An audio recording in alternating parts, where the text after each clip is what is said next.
প্রথমবারের মতো বাংলাদেশের আমাদের যে আমলাতন্ত্র আছে বা এই আমলাতন্ত্রে যারা নিয়ন্ত্রক আছেন সচিবদের সাথে বৈঠকে বসেছিলেন ডক্টর মোহাম্মদ ইউনূস।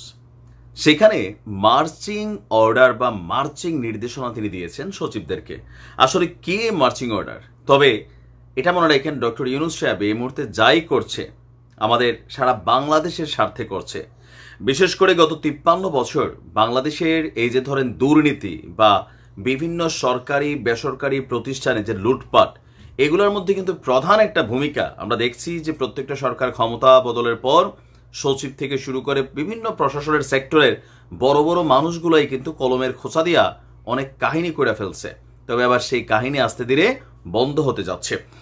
সচিবদের সাথে বৈঠকে সকল পর্যায়ে সংস্কার কর্মসূচি গ্রহণ এবং তা বাস্তবায়ন করতে মার্চিং অর্ডার দিয়েছেন আমাদের প্রধান উপদেষ্টা ডক্টর মোহাম্মদ ইউনূস।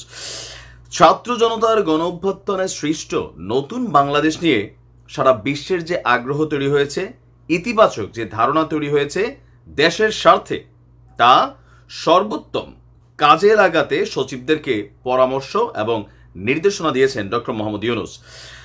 নিজ কার্যালয়ে গতকালকে তিনি সচিবদের সাথে রাতের বেলা বৈঠক করেছেন। বৈঠক শেষে প্রধান উপদেষ্টার প্রেস উইং যিনি আছেন তারা এই তথ্য দিয়ে বলছে যে আপনার এই বৈঠকে সংস্কার কর্মসূচি প্রণয়নে মানে এটাকে বাস্তবায়ন করতে প্রয়োজন অনুযায়ী সংশ্লিষ্টদের সাথে আলোচনা এবং মতামত গ্রহণ করতেও সচিবদেরকে পরামর্শ দিয়েছেন যে শুধুমাত্র এসি রুমে বৈশা আপনারা আইডিয়ার উপর কোনো কাজ করবেন না, যেই ডিপার্টমেন্টের সাথে যারা সংশ্লিষ্ট বিজ্ঞ বিচক্ষণ পরিচ্ছন্ন মানুষ আছে তাদের কাছ থেকে পরামর্শ নেবেন। তিনি বলছেন যে বৈষম্যহীন মানবিক দেশ গড়ার যে প্রত্যয় ভয়হীন চিত্ত আমাদের উপহার দিয়েছে, তার উপর দাঁড়িয়ে বিবেক এবং ন্যায়বোধে উজ্জীবিত হয়ে আমাদেরকে নিজ নিজ ক্ষেত্রে সততা, নিষ্ঠা, জবাবদিহিতা নিয়ে নতুন বাংলাদেশ গড়তে হবে। তার কথাগুলা কিন্তু যদি আমরা বিশ্লেষণ করতে চাই বিরাট আকার। আপনি দেখেন, ভয়হীন চিত্ত মানে কলিজার মধ্যে ভয় ছাড়া যে অবস্থানটা তৈরি হয়েছে, সেই জায়গা থেকে বলা হয়েছে যে আপনাদের বিবেক এবং ন্যায়বোধ, যে সরকারি যে প্রকল্পগুলো গ্রহণ করা হয়েছে আমরা দেখেছি কি পরিমাণ লুটপাটের প্রকল্প এখানে সামনে আসছে। সো এগুলা যখন হয়েছে তারা কি তখন জানতো না? পার্সেন্টেজ সবাই খাইছে কম বেশি, তাই না? তো সেই পার্সেন্টেজের খেলাটা তাদের বিবেক এবং ন্যায়বোধ থাকলে সম্ভব ছিল না। একটা কোম্পানি টেন্ডার আপনার কি করতে তারা সাবমিট করতে পারে, ড্রপ করতে পারে, কিন্তু এটাকে পাশ করানোর দায়িত্ব যাদের, তার যদি বিবেক এবং ন্যায়বোধ থাকতো, সততা থাকতো, তাহলে এতটা লুটপাটের সুযোগ ছিল না।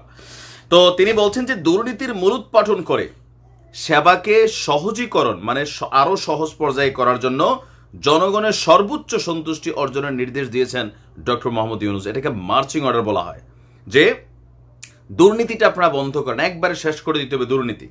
আর যে কোনো সেবা 13 রঙের প্যাচাল্লা পোচাল্লা সিস্টেম না করে জনগণ যেভাবে সহজে সেবা পাবে সেই সিস্টেমটা করেন, কইরা মানুষকে স্বাধীন রাষ্ট্রের যে স্বাদ সেইটা উপভোগ করতে দিন। একই সঙ্গে সরকারি অর্থের সর্বোত্তম ব্যবহার নিশ্চিত করতে হবে বলেও তিনি জানিয়েছেন।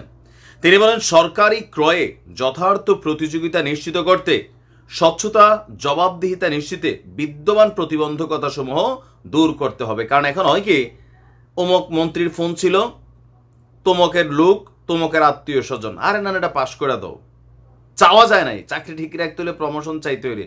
তো এই খেলাতে হয়েছে কি, ফাইনালি কতিপয় লোক উপকৃত হলেও বাংলাদেশ আজকে 2 লক্ষ কোটি টাকা ঋণের উপরে। কারণ কি, এই বাটপারি।